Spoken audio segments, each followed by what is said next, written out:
नमस्कार, स्वागत करती हूँ आप सभी का भारत 24 पर। मैं हूँ आपके साथ पूर्णिमा मिश्रा और वक्त है इंडिया स्टोरी का। प्रकृति हमें बताती है कि बदलाव जरूरी है, रुकने का नाम जिंदगी नहीं, चलते रहना जरूरी है। दुर्बल तितली का सबल हो जाना, पंखों का खुलना जरूरी है। अंधेरी रात के बाद नया सवेरा जरूरी है। प्रकृति हमें बताती है कि बदलाव जरूरी है। जैसे कि हम बच्चे से जवान, जवान से बूढ़े होते हैं, देश भी ऐसे ही जीता है। हम सब मिलकर ही एक देश को बनाते हैं। सीमाएं नक्शा छापने के लिए जरूरी हो सकती हैं, लेकिन एक देश की सीमा उसके लोगों से बनती है। और हमारे देश की सबसे बड़ी आबादी में जवान लोग शामिल हैं। इसके आधार पर हम ये कह सकते हैं कि हमारा देश जवान हो चुका है। हमारे देश ने कई बदलाव देखे हैं। जब दुनिया बदल रही थी, हम बेड़ियों में थे।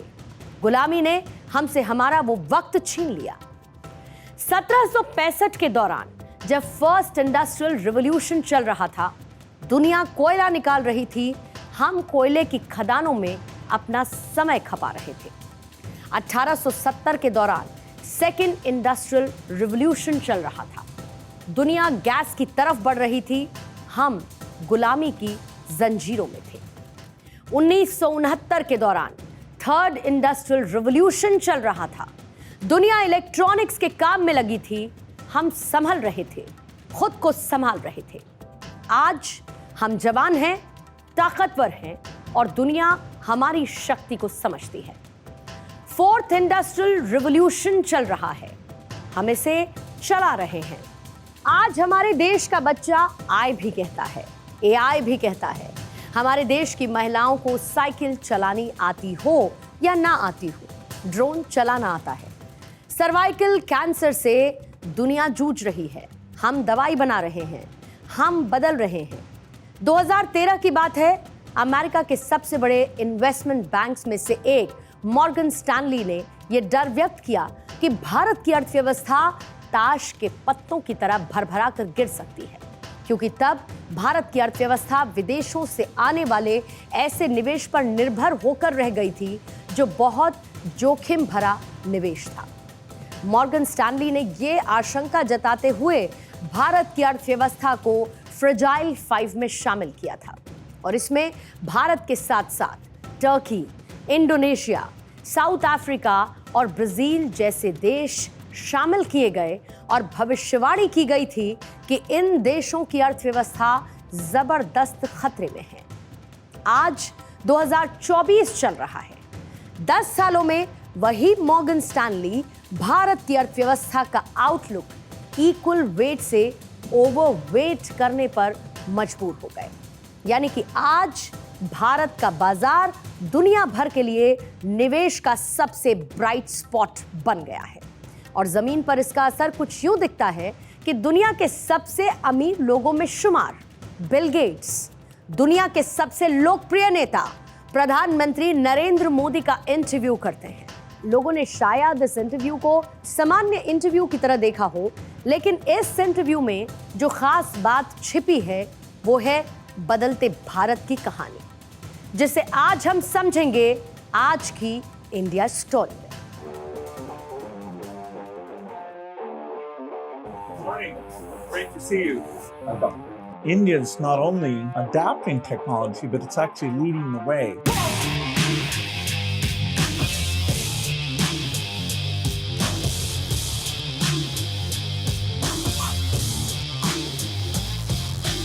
हमारे यहाँ बच्चा पैदा होता है तो आई भी बोलता है, AI भी बोलता है। हाँ, यूजिंग माई नमो ऐप, ये मेरा फोटो बूथ है।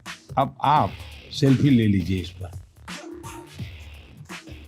Wow. So,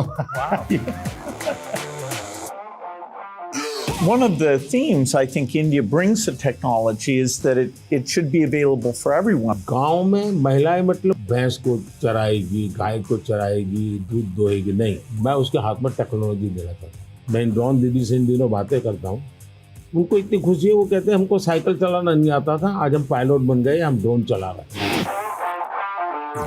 Well, India brings to the climate change a rich history of caring about the environment. ये जो जैकेट है ये रिसाइकल मटेरियल का है। प्रगति के पैरामीटर हमने क्लाइमेट फ्रेंडली बनाए थे। आज हमारे प्रगति के सारे पैरामीटर एंटी क्लाइमेट है। During the pandemic, it was fantastic that the vaccines got invented, and India made a lot of those. How did you manage the communication? आप लोगों को एजुकेट कीजिए और उनको साथ लेकर के चलिए। ये वायरस वर्सेस गवर्नमेंट नहीं है, ये लाइफ वर्सेस वायरस की लड़ाई। You're one of the hardest working people ever. When you do want to relax, do you have a game or something that helps you to take time off? मुझे बहुत अच्छा लगा और कई विषयों पर आज गप्पे मारने का मौका मिला।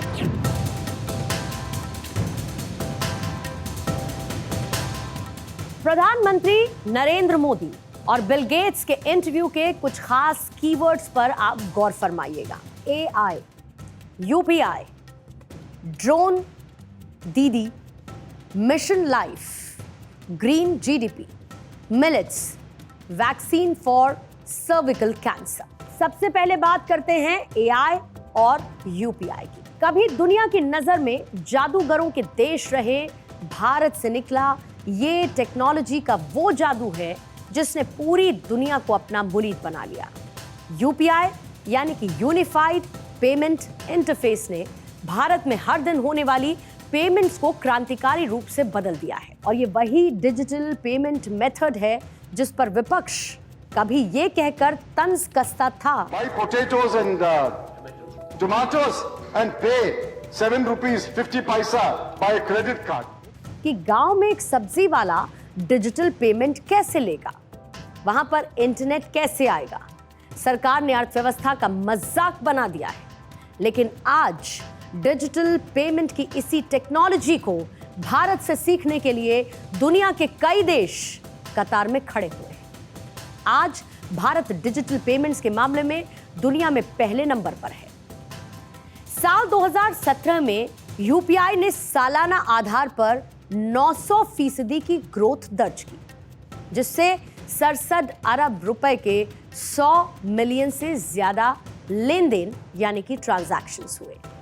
साल 2018 में 1.5 ट्रिलियन से ज्यादा कीमत के लेन देन के साथ सालाना आधार पर 246% की वृद्धि रही।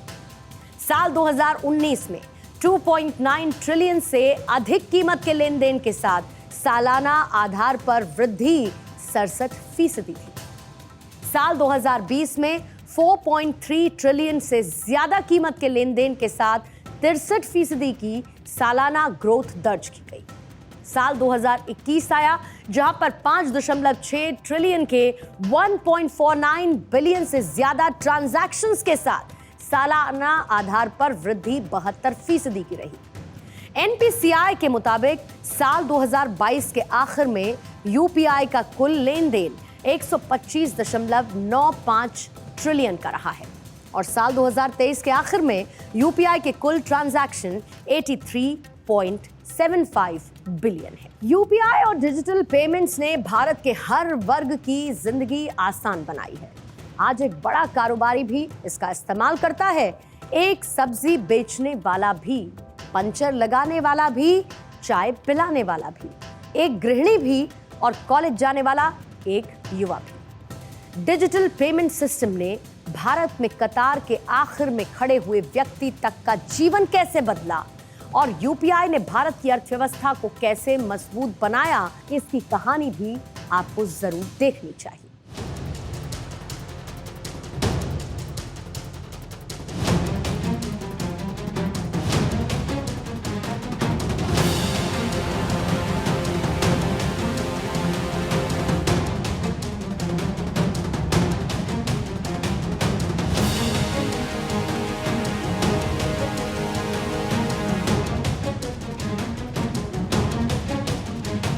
Buy potatoes and tomatoes and pay 7 rupees 50 paisa by a credit card. What will the poor lady do?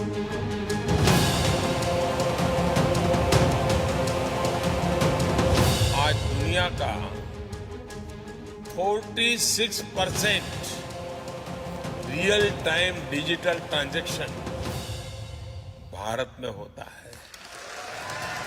अब वक्त बदल रहा है, दुनिया एआई की बात कर रही है, हम एआई पर रिसर्च कर रहे हैं। एआई को लेकर प्रधानमंत्री नरेंद्र मोदी कई मंचों से इसका जिक्र कर चुके हैं। हम एआई के प्रोज और कॉन्स दोनों पर नजर बनाए हुए हैं, लेकिन उससे भी एक कदम आगे बढ़ते हुए प्रधानमंत्री नरेंद्र मोदी ने एआई के पॉजिटिव इस्तेमाल को लेकर कहा कि हमें आलसी नहीं बनना है, बल्कि एआई से सीखना है, उसे चैलेंज करना है। अगर हम एआई को एक मैजिक के टूल के रूप में उपयोग करेंगे तो शायद बहुत बड़ा अन्याय हो जाएगा। या एआई का उपयोग अपने आलसीपन को बचाने के लिए मैं करता हूँ कि भाई मुझे किसी को चिट्ठी लिखनी है, मैं ड्राफ्ट नहीं करूँगा, मैं चैट जीपीटी को कह दूंगा कि मेरी चिट्ठी ड्राफ्ट करके दे दो, तो ये गलत रास्ता है। मुझे तो चैट जीपीटी के साथ कंपटीशन करना चाहिए, मैंने उसके साथ लड़ाई लड़नी चाहिए कि नहीं तुम ठीक नहीं कर रहे हो, तुम ये शब्द की जगह ये क्यों नहीं लाए, तो मैं एआई से आगे जाने की कोशिश करूँ। आज से 1000 साल पहले दुनिया की जीडीपी में भारत की हिस्सेदारी 30 से 33% के बीच थी, और करीब 300 साल पहले जब अंग्रेज भारत आए तब भी भारत की अर्थव्यवस्था की दुनिया में हिस्सेदारी लगभग 22% की थी।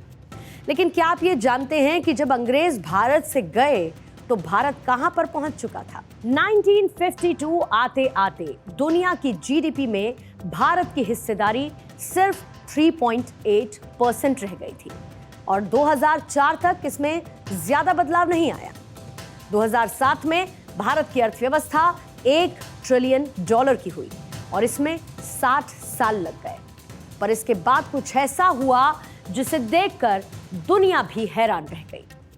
2014 में जब नरेंद्र मोदी प्रधानमंत्री बने तो भारत दुनिया की 10वीं सबसे बड़ी अर्थव्यवस्था था, लेकिन 10 सालों में ही भारत $3.7 ट्रिलियन की अर्थव्यवस्था के साथ 5वें स्थान पर पहुंच गया, और अब भारत 2027 तक जर्मनी और जापान को पीछे छोड़कर दुनिया की तीसरी सबसे बड़ी अर्थव्यवस्था बनने के लिए तैयार है। भारत जिसे कभी सोने की चिड़िया कहा जाता था, पहले अंग्रेजों ने उसके पंख छीने, फिर बाद में आई सरकारों ने अर्थव्यवस्था को पॉलिसी पैरालाइज्ड वाले पिंजरे में कैद करके रखा।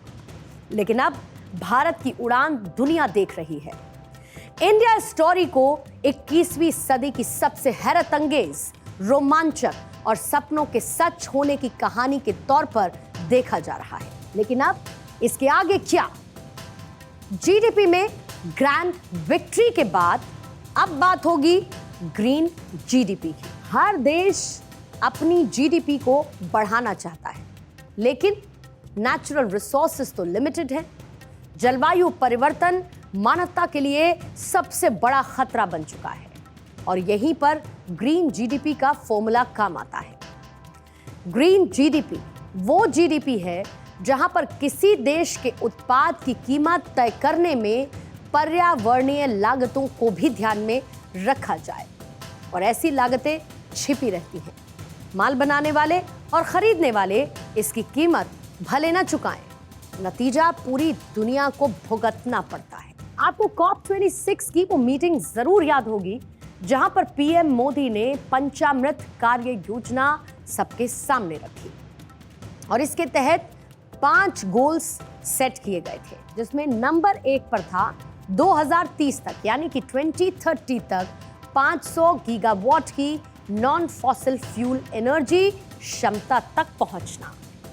नंबर 2 था 2030 तक अपनी ऊर्जा जरूरतों का कम से कम आधा हिस्सा रिन्यूएबल एनर्जी के माध्यम से पूरा करना। नंबर 3 था 2030 तक CO2 यानी कि कार्बन डाइऑक्साइड उत्सर्जन को 1 बिलियन टन तक कम करना। नंबर 4 2030 तक कार्बन की तीव्रता को 45% से कम करना।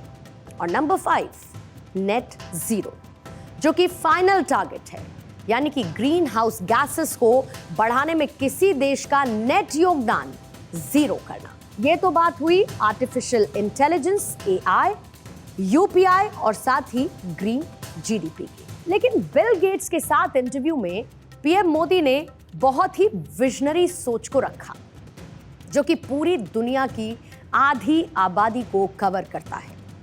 ये दुनिया की आधी आबादी की सेहत का मामला है। वित्त मंत्री निर्मला सीतारमण ने फरवरी में देश का अंतरिम बजट पेश किया था और इस बजट में हुई तमाम अन्य घोषणाओं के साथ एक महत्वपूर्ण घोषणा महिलाओं के स्वास्थ्य, उनके हेल्थ को लेकर हुई थी। इस बजट में कहा यह गया कि सरकार 9 से 14 साल की लड़कियों को सर्विकल कैंसर का मुफ्त टीका लगाएगी और बड़े पैमाने पर होने वाला ये वैक्सीनेशन अभियान सर्विकल कैंसर को पूरी तरीके से खत्म करने की शुरुआत के तौर पर होगा। ध्यान रखिए कि भारत में सर्विकल कैंसर महिलाओं में होने वाला दूसरा सबसे बड़ा कैंसर है और कैंसर से होने वाली मौतों में दूसरी सबसे बड़ी वजह भी है।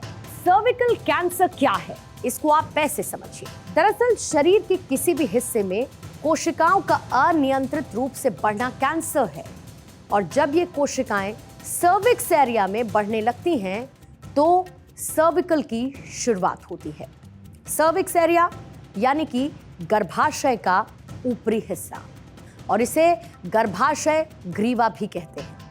ये शरीर का वो हिस्सा है जो कि योनि यानी कि वजाइना को गर्भाशय से जोड़ने का काम करता है। Serum institute of India cervical cancer को रोकने के लिए सर्वावैक नाम की वैक्सीन बनाने का काम कर रहा है। ये वैक्सीन HPV के चारों वेरिएंट्स 16, 18, 6 और 11 से इम्यूनिटी देगा और इस वैक्सीन की कीमत 200 से 400 रुपए प्रति डोज हो। अभी मार्केट में जो वैक्सीन मौजूद है उसकी कीमत बहुत ज्यादा है। अगर उसके एवरेज की मैं बात करूं तो करीब 3000 से 5000 रुपए पर डोज, और शायद इतनी महंगी वैक्सीन लगवाना हर किसी के लिए मुमकिन नहीं। और इसीलिए जब बाजार में सस्ती वैक्सीन, लो कॉस्ट वैक्सीन आएगी तो कई महिलाओं को इस खतरे से बचाया जा सकता है। सर्विकल कैंसर के खतरे को अगर आप आंकड़ों के जरिए समझना चाहते हैं तो इसको ध्यान से सुनिएगा। 15 साल और उससे ज्यादा उम्र की 51 करोड़ लड़कियों को सर्विकल कैंसर का खतरा है। 1,23,907 महिलाओं को हर साल सर्विकल कैंसर होता है। 77,348 महिलाओं को हर साल सर्विकल कैंसर से उनकी मौत हो जाती है और भारत में महिलाओं को होने वाले कैंसर में सर्विकल कैंसर का हिस्सा 29% का है। महिलाओं के स्वास्थ्य को लेकर समाज, परिवार और यहाँ तक कि खुद महिलाओं में भी सजगता का बहुत ज्यादा अभाव है। आप अपने आसपास लड़कियों के बीच ये एक्सपेरिमेंट करके देख लीजिए। उनसे आप ये सवाल पूछिए कि सर्विकल कैंसर क्या होता है। उनसे आप पूछिए पैप स्मीयर टेस्ट क्या होता है। उनसे आप पूछिए कि मेमोग्राफ क्या होता है। मैं आपको गारंटी के साथ कहती हूँ कि 10 में से 9 लड़कियों को इन सवालों के जवाब पता नहीं होंगे। जब उन्हें ज्ञान ही नहीं होगा, नॉलेज ही नहीं होगी, तो वो सावधानी कैसे बरतेंगे? और इसी अज्ञानता के कारण लड़कियां रेगुलर कैंसर स्क्रीनिंग नहीं करवाती हैं। शुरुआती लक्षणों को, सिम्टम्स को इग्नोर करती हैं और जब तक पता चलता है तब तक बहुत देर हो चुकी होती है। अब पीएम मोदी ने एक बार फिर से इस मुद्दे पर चर्चा छेड़ ही दी है, तो इसी के सहारे आप भी सबसे पहले तो अपनी बॉडी को, अपने शरीर को समझिए। पीरियड्स, प्रेगनेंसी, कॉन्ट्रासेप्शन और इसके साइंस को समझिए। अपने शरीर पर ध्यान दीजिए और अगर किसी भी तरीके का बदलाव, कोई सिम्टम्स आपको है तो इसको बिल्कुल भी इग्नोर मत करिए। जैसे कि अगर आपके पीरियड्स इरेगुलर हैं, समय पर अगर आपको पीरियड्स नहीं हो रहे हैं, बहुत ज़्यादा अगर हैवी ब्लीडिंग है पीरियड्स के दौरान, पीरियड्स के समय अगर आपको असहनीय दर्द महसूस होता है, पीरियड्स के बीच में कभी आपको हल्की ब्लीडिंग होना, इंटरकॉर्स के समय शारीरिक पीड़ा का महसूस होना, इसके साथ यूरिनल इन्फेक्शन जो कि बहुत जल्दी होता है, साथ ही वजाइनल इन्फेक्शन, ये ऐसी चीजें हैं जिनको लाइटली न लेकर बहुत सीरियसली कंसिडर करना होगा, इन सिम्टम्स को पहचानना होगा। आपको ये ध्यान रहे कि शरीर में जब भी कोई विकार पैदा होता है, यानी कि कोई गड़बड़ी होती है, तो शरीर हमेशा उसके संकेत देता है।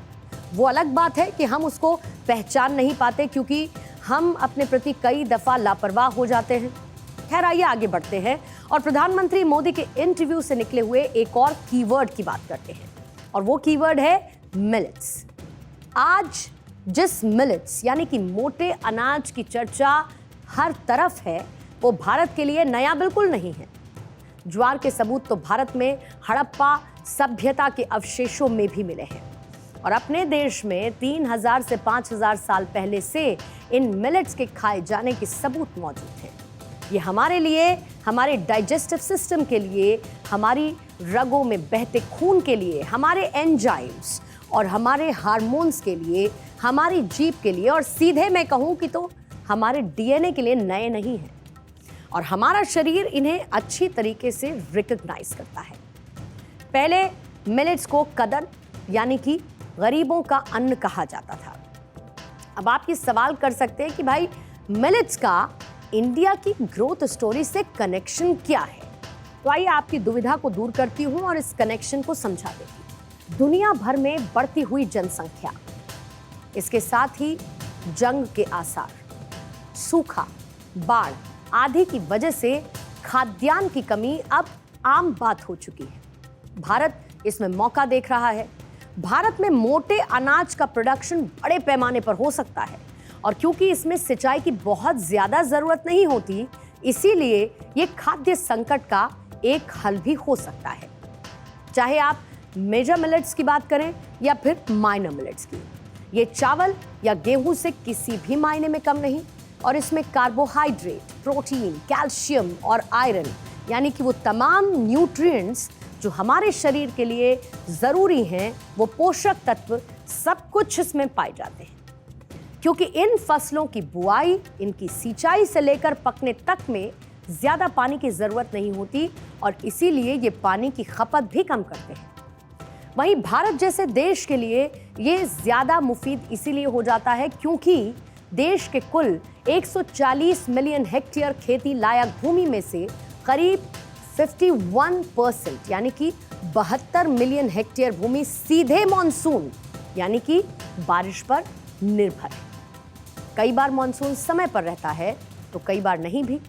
कई बार कई क्षेत्र सूखे रह जाते हैं, और ऐसे में उन जगहों पर बाजरा, रागी और ज्वार की खेती की जा सकती है।